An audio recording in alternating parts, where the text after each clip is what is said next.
Ya pemirsa, inilah deretan informasi terpopuler di situs cnbcindonesia.com yang menjadi sorotan pasar keuangan dalam Hot News. Bersama dengan saya, Syafina Sasyar. Kita ke informasi yang pertama.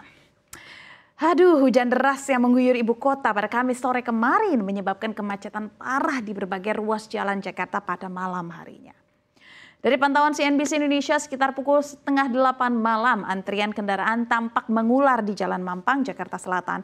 Kondisi serupa juga terlihat dari flyover arah Blok M, di mana kendaraan roda 2 mendominasi dan sulit bergerak. Sementara itu kemacetan panjang juga terjadi di Jalan Gatot Subroto, Pancoran arah Kuningan dengan kendaraan roda 2 dan 4 memenuhi jalur. Direktur Lalu Lintas Polda Metro Jaya Kombes Komarudin mengatakan kemacetan terjadi hampir di seluruh ruas jalan khususnya di DKI Jakarta. Secara khusus kemacetan cukup parah ada di Jalan Kemang Raya karena sempat terjadi banjir dengan ketinggian hampir 1 meter. Komarudin juga menambahkan pihak kepolisian sempat menurunkan personel untuk mengatur lalu lintas di lokasi-lokasi terdampak. Ia mengimbau pengendara agar berhati-hati dan menghindari kawasan yang masih tergenang air.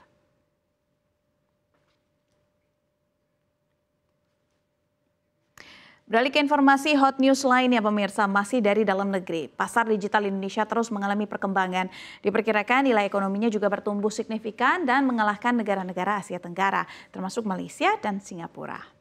Menteri Komunikasi dan Digital Mutia Hafid mengatakan pasar digital Indonesia adalah yang terbesar di Asia Tenggara. Jumlahnya mencapai 80% dari populasi atau sekitar 229,4 juta orang. Sementara itu nilai ekonomi digital tahun lalu mencapai 90 miliar dolar Amerika Serikat atau setara dengan 1.496 triliun rupiah. Jumlah itu diproyeksikan akan bertambah 4 kali lipat pada 2030 mendatang menjadi 6.086 triliun rupiah. Mutia menekankan angka ini melampaui teman-teman negara di ASEAN seperti Thailand, Malaysia, dan Singapura. Ia juga menjelaskan soal adopsi penggunaan internet di Indonesia. Mengutip survei APJII tahun 2025, penetrasi di kota berjumlah 84% dan desa 77%. Menurutnya penetrasi internet jadi pekerjaan rumah untuk pihak Kementerian Komdigi. Pemerintah memastikan akan terus melakukan percepatan dengan berbagai rencana di bidang infrastruktur. Selain itu Komdigi juga menggarisbawahi mengenai Indonesia yang melakukan pengembangan infrastruktur digital melalui program satelit Satria 1. Satelit tersebut telah diluncurkan pada tahun 2023 lalu untuk meratakan akses internet di daerah tertinggal, terdepan, dan terluar atau 3T.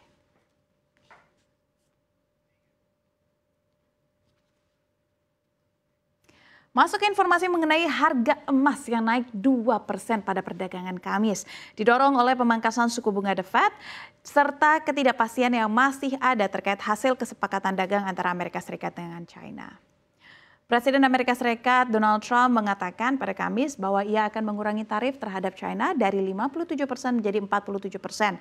Dengan imbalan Beijing melanjutkan pembelian kedelai dan juga ekspor tanah jarang Amerika Serikat serta menindak perdagangan fentanyl ilegal.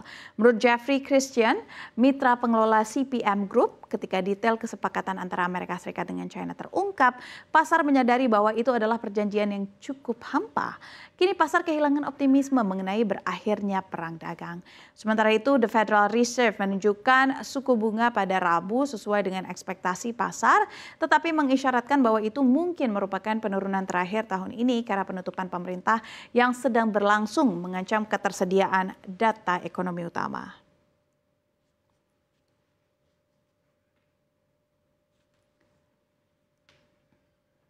Emas sebagai aset safe haven menjadi lebih menarik dalam lingkungan suku bunga rendah karena merupakan aset yang tidak memberikan imbal hasil.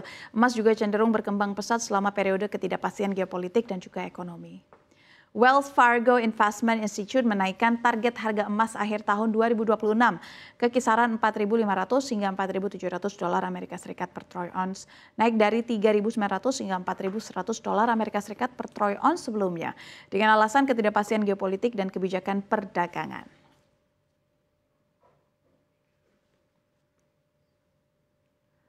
Hot news berikutnya pemirsa datang dari mancanegara. Garda Nasional dikerahkan untuk membantu Bank Makanan Regional Los Angeles menjelang berakhirnya program bantuan nutrisi tambahan atau SNAP, yaitu program kupon makanan federal yang akan dihentikan mulai Sabtu.